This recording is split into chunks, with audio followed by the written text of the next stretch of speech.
नीतीश कुमार के इस फैसले से नाराज जेडीयू समर्थकों ने प्रदर्शन किया है और प्रदर्शन करते हुए वो कह रहे हैं कि नीतीश कुमार ही हमारे मुख्यमंत्री थे और रहेंगे। चूंकि हमारे संवाददाता ने भी अभी कुछ लोगों से बातचीत की थी, उन्होंने कहा कि वो तब तक प्रदर्शन करेंगे जब तक सीएम नीतीश अपना फैसला नहीं बदल लेते हैं। और सवाल भी वो ये उठा रहे हैं कि आखिर कैसे सीएम नीतीश के सामने ये स्थिति रखी गई कि उन्होंने राज्यसभा जाने को लेकर खुद ही ऐलान किया है।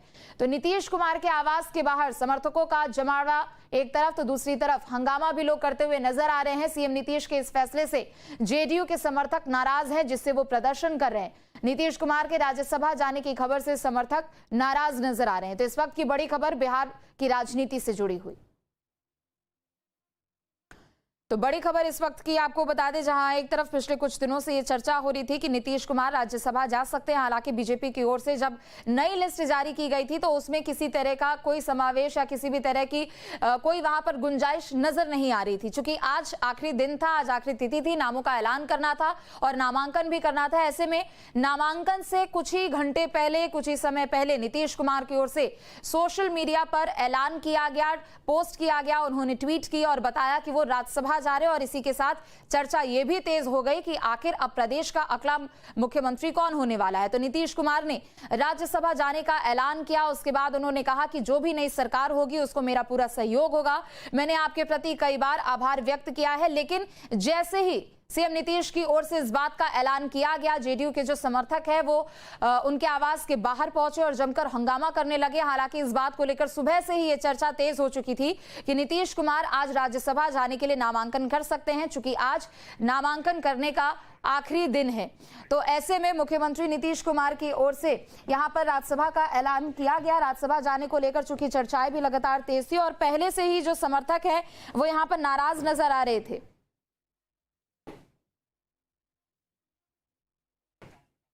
तो बड़ी खबर इस वक्त की आपको बता दें, नीतीश कुमार ने सोशल मीडिया के जरिए बताया है कि वो अब राज्यसभा का रुख करने वाले हैं। राज्यसभा में नए सिरे से राजनीति को अपने आगे बढ़ाने वाले हैं। लेकिन चर्चा इस बात की भी हो चुकी है कि नीतीश कुमार के बेटे निशांत कुमार, क्या वो भी एक तरीके से अब एक्टिव पॉलिटिक्स में नजर आएंगे। कुछ समय पहले की बात करें तो कार्यकर्ताओं से लगातार ये सवाल किया जा रहा था कि क्या वो निशांत कुमार को एक्टिव पॉलिटिक्स में देखना चाहते हैं, किसी पद पर देखना चाहते हैं। तो जेडीयू के समर्थकों का कहना था कि अगर निशांत कुमार एक्टिव पॉलिटिक्स में आते हैं तो उनके लिए भी अच्छी खबर होगी। लेकिन शायद इस बात की चर्चा भी अंदर खानी थी कि नीतीश कुमार को राज्यसभा भेजा जाएगा और उसके बाद जो प्रदेश में फिलहाल अभी राजनीति है वो बदलती हुई नजर आ रही है। तो नीतीश कुमार की ओर से सोशल मीडिया के जरिए ऐलान किया गया है कि वो राज्यसभा जा रहे हैं। एक तरफ ये ट्वीट भी है, वो भी आपको दिखा रहे हैं।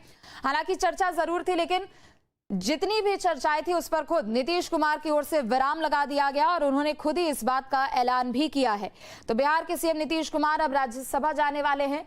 साल 2005 से अगर बात करें तो लगातार वो मुख्यमंत्री थे, चाहे कोई भी गठबंधन हो, किसी दूसरी पार्टी की सरकार हो, लेकिन मुख्यमंत्री नीतीश कुमार ही रहते थे। साल 2022 के समय में भी हमने देखा था जब महागठबंधन के साथ उन्होंने गठबंधन किया और तेजस्वी यादव डिप्टी सीएम थे और उसके बाद खुद उस समय मुख्यमंत्री के तौर पर नीतीश कुमार ने शपथ ली।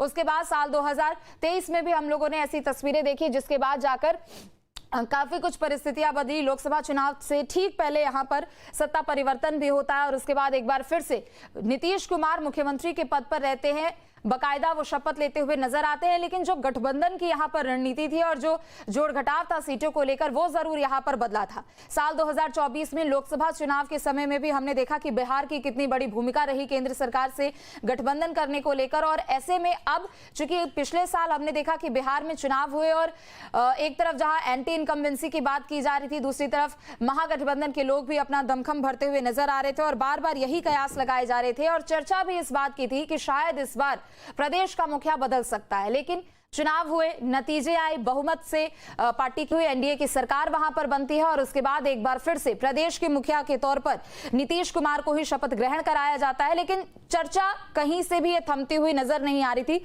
अक्सर उनके स्वास्थ्य को लेकर लोग सवाल उठाते हुए नजर आते थे। जब भी विधानसभा में अगर सीएम नीतीश का संबोधन होता था, किसी विषय को लेकर अगर संबोधन होता था, तो उनके स्वास्थ्य को लेकर लोग अक्सर चर्चा करते रहते थे और विरोधी पार्टी भी इसी बात को अक्सर मुद्दे बनाती हुई नजर आती थी और कहती थी कि शायद बैकएंड से यहां पर सरकार चलाने की कोशिश की जा रही है और यही वजह है कि शायद आने वाले दिनों में परिस्थितियां बदल सकती है। लेकिन कुछ दिनों तक इन सभी चर्चाओं पर विराम जरूर लगा रहा, लेकिन एक बार फिर से जब राज्यसभा जाने की बारी आई, पार्टी की ओर से यहां पर नामों का ऐलान किया गया। चूंकि आज आखिरी तारीख है राज्यसभा के सीटों के लिए यहां पर नामांकन करने को लेकर, और ऐसे में बीजेपी ने जब बीते दिन नामों का ऐलान किया था तो उस समय यह सुगबुगाहट नजर नहीं आ रही थी कि शायद नीतीश कुमार राज्यसभा जा सकते। इस बात की जरूर चर्चा हो रही थी कि निशांत कुमार यानी उनके बेटे को एक्टिव पॉलिटिक्स में लाया जा सकता है। लेकिन इन सभी चर्चाओं के बीच में खुद सीएम नीतीश सोशल मीडिया के जरिए ये ऐलान करते हैं और अपने समर्थकों को ये बताते हैं कि वो अब प्रदेश के मुखिया नहीं रहेंगे।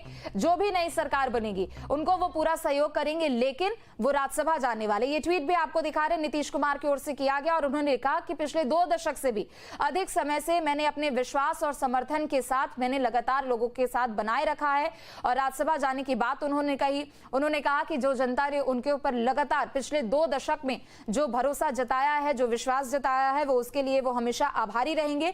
लेकिन उन्होंने ये भी कहा कि जो भी नई सरकार बनती है उसका वो पूरा सहयोग करेंगे। हालांकि ये तस्वीर अब थोड़ी देर में जरूर जाकर साफ हो सकती है कि आखिर प्रदेश का अगला मुख्यमंत्री कौन होगा। क्योंकि जेडीयू से किसी बड़े नेता के नाम को लेकर इतनी ज्यादा चर्चा नहीं है, लेकिन जो उम्मीद है, जो चर्चाएं अंदर खाने चल रही है, उससे यही तस्वीर अभी तक है कि शायद जो अगला राज्य का मुख्यमंत्री हो सकता है वो बीजेपी का हो सकता है, यानी चेहरा बीजेपी का हो सकता है। और खबर यह भी है कि निशांत कुमार को डिप्टी सीएम भी बनाया जा सकता है। यानी एक तरफ जहां नीतीश कुमार राज्यसभा जा रहे तो दूसरी तरफ उनके बेटे एक्टिव पॉलिटिक्स में जरूर नजर आएंगे। नज़ारा आप देख सकती हैं कि पूरे कार्यकर्ता का जुटान यहाँ पर है। बारी बारी से कार्यकर्ता यहाँ आ रहे हैं और उनका सीधा कहना है कि नीतीश कुमार के खिलाफ साजिश की गई है। इसी को लेकर के आक्रोश है लोगों के मन में। वो लोग चाह रहे हैं कि नीतीश कुमार मुख्यमंत्री बने रहें। हालांकि मुख्यमंत्री नीतीश कुमार ने खुद सोशल मीडिया पर पोस्ट करके कह दिया है कि वो अब राज्यसभा जाने वाले हैं और बिहार में नई सरकार बनने वाली है। लेकिन कार्यकर्ताओं का जो गुस्सा है वो लगातार सुबह से देखने को मिला है। जो जदयू के जो विधायक आ रहे हैं, विधान पार्षद आ रहे हैं, 2 मंत्री इधर से गुजर रहे थे, उनको कार्यकर्ताओं ने खदेड़ दिया यहाँ से।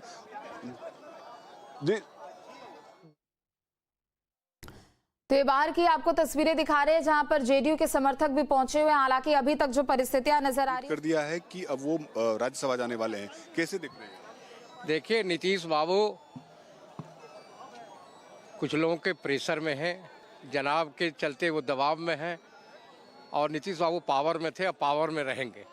नीतीश कुमार ने तो क्लियर कर दिया है कि वो राज्यसभा जाने वाले हैं, फिर भी आप लोग यहाँ पर क्यों प्रदर्शन कर रहे हैं? नीतीश कुमार जी क्लियर किए नहीं किए आपके माध्यम से पता चला, लेकिन ये निर्णय नीतीश कुमार जी को बदलना पड़ेगा, क्योंकि उनको बिहार की जनता 14 करोड़ जनता उनको मुख्यमंत्री देखना चाहती है, न कि राज्यसभा सदस्य। और एक कार्यकर्ता भी चाहती है और ये उनके साथ सोई ढंग से षड्यंत्र रचा गया ताकि होली के दिन कार्यकर्ता नहीं रहे। और 5 तारीख की रात में ही बताया नहीं गया, 6 तारीख को किसी को कोई नहीं बताया गया। सुबह हम लोग अब दल के आने से पता चला, हम लोग आए, हम लोग आने के लिए रोका गया। ये आप लोगों को रोका जा रहा है क्या यहाँ? देखिए, ये बहुत बड़ी साजिश की तरह देखा जा रहा है इसे। अगर ये होली के नेक्स्ट डे ही क्यों किया गया ये चीज़, ये तो पहले से भी खबर आ सकती थी कि नीतीश